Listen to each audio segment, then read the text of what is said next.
Well guys, I wanted to film a quick update here.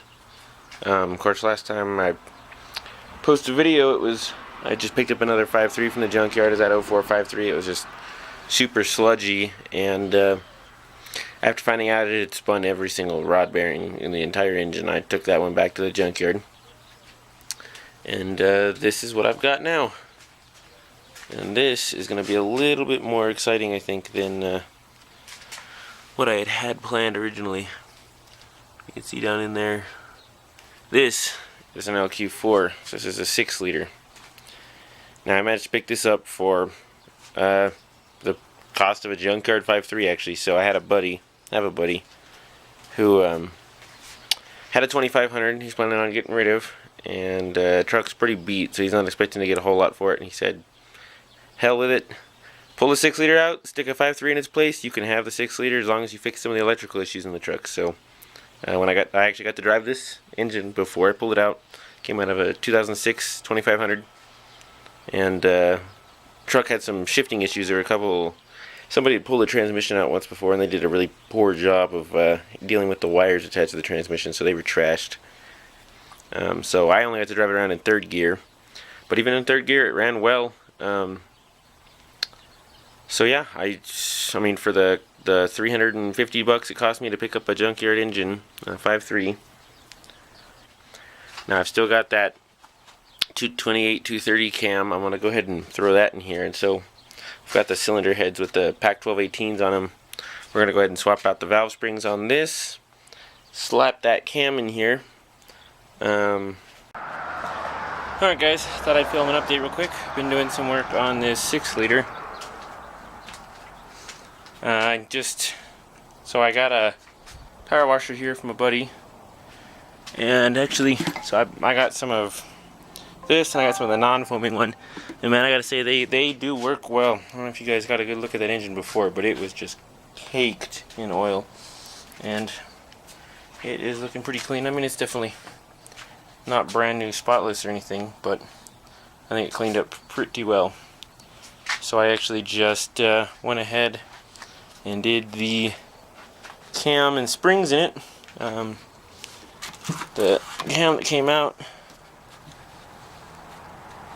I think, looks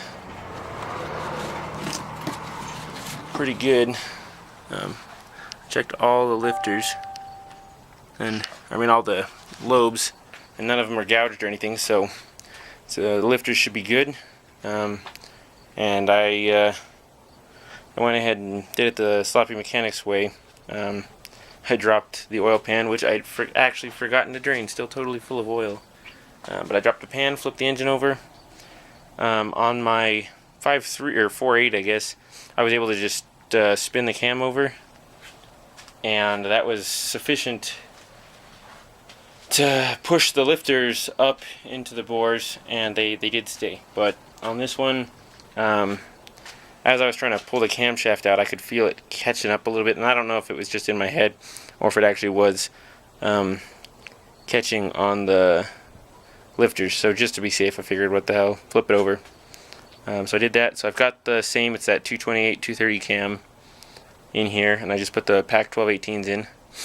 Now I'm kind of a cheap bastard, for those of you who haven't caught on to that by now, and I did not want to have to order one of the valve spring compressors on eBay. They're, I don't know, $30-40, something like that.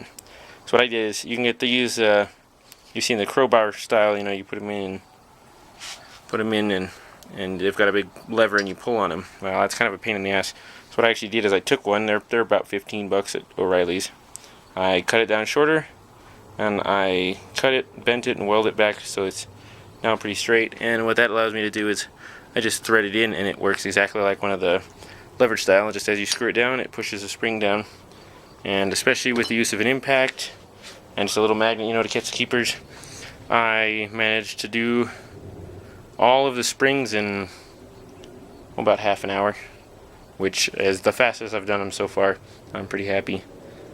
And I did get a opportunity. Now, I've never actually hooked a compression tester up to an engine before with the oil pan off, so hearing the leak down past the rings, it sounded like it was a little bit more substantial than I'm used to, But of course, like I said, I've always had the oil pan on it, so I'm guessing it's probably just about the same. Now I did notice a couple of the intake valves were leaking, but a few good taps on the end of the valve stem with a hammer and they sealed right up, so I think it was probably just debris in there from me having spun the engine over after getting dirt and crap in there. So it seems like everything's sealing up pretty well.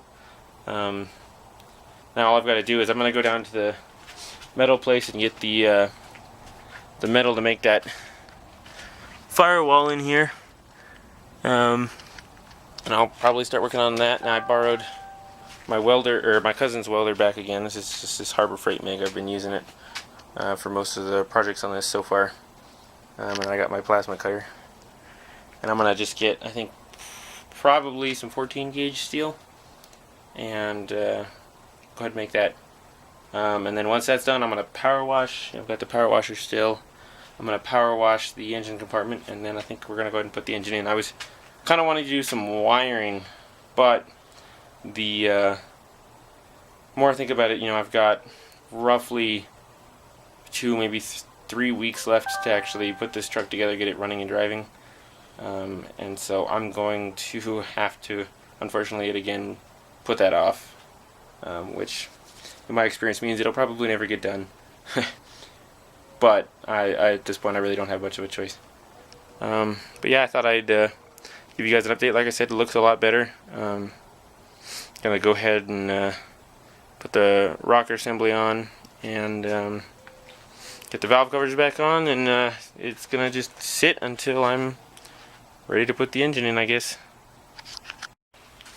I started working on making room for these seats. So see, the bench seat is actually out of the truck. I had to had this big cross member in the truck. I'm sorry, I don't have my keys, can't open it, but I cleaned the floor off a little bit there. And unfortunately, this truck is really not set up for bucket seats. I'm actually going to have to cut into the transmission tunnel on that truck. It's gigantic. And on the inside, the front mount on the inside on both seats hits well into the transmission tunnel. So I'm going to be cutting the floor open a little bit for that. And additionally, one of the things that I had been kind of lazy about when I first put this truck together was I just hacked open the firewall, and you can actually see right inside the truck there. So I'm thinking, now that I've got some more motivation to actually try to put together a little bit nicer, I'm going to strip that all the carpeting and everything, the dash panel back out, and I'm going to build a new transmission tunnel for this. I think I'm going to do a removable one just so I can get to the transmission bolts. It was very nice being able to just unbolt the transmission right from the back of the engine on the inside of the cab. I mean, it was no problem at all, and I'd like to keep that possibility.